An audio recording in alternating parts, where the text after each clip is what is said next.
ডিসেম্বরের একেবারে শেষের দিকে সে 31st নাইট উদযাপন হয়ে থাকে এবং এর সাথে আমাদের তরুণরা অনেক ঘনিষ্ঠভাবে জড়িয়ে যাচ্ছে, মিশে যাচ্ছে, এই কালচারের সাথে মিশে একাকার হয়ে যাচ্ছে। ও মুসলমানের সন্তান, 31st নাইট আপনাকে উদযাপন করতে হবে, নববর্ষ আপনাকে উদযাপন করতে হবে। আপনার জীবনে আনন্দ বিনোদনের জন্য নির্মল, স্বচ্ছ এবং পবিত্র দুটি ঈদ ইসলাম আপনাকে দিয়েছে। সেগুলো কি যথেষ্ট নয়? যত উৎসব আছে, মানুষ নিজের প্রবৃত্তির পূজা করে যেগুলো করে, এই সমস্ত উৎসবের পেছনে ভোগ আছে, কোনো ত্যাগ নেই, সেগুলোতে কোনো নির্মলতা নেই, সেগুলোতে কোনো পবিত্র আনন্দ নেই।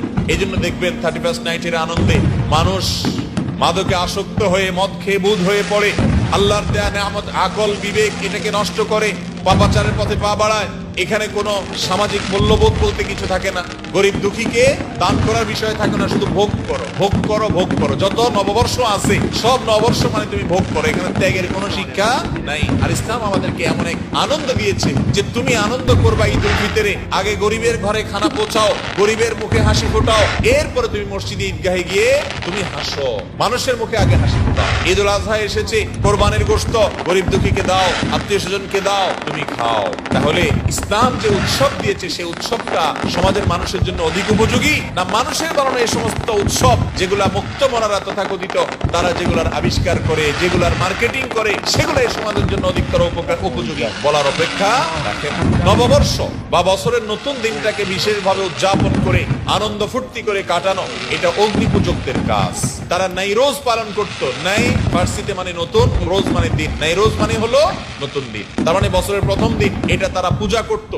সেখান থেকে এই ফরম্যাটটা বিভিন্ন ভাবে চেঞ্জ হতে হতে এখন সেটা 31st নাইট বা নিউ ইয়ার উদযাপন নামে আমাদের কাছে আসছে। ও মুসলমানের সন্তান, আপনি তো এত কাঙ্গাল না, আপনার সংস্কৃতির মধ্যে কোনো অভাব নাই। আপনার জীবনের প্রত্যেকটা ক্ষেত্রে কোরআন এবং হাদিস সুস্পষ্ট নির্দেশনা আপনাকে দিয়েছে। আপনি অন্য কারোর কালচার যদি ধার করে আনতে হয় তাহলে মনে রাখতে হবে আপনি কেমন যেন আপনি সমুদ্রে পড়ে থেকে পানি পানি করে চিৎকার করছেন।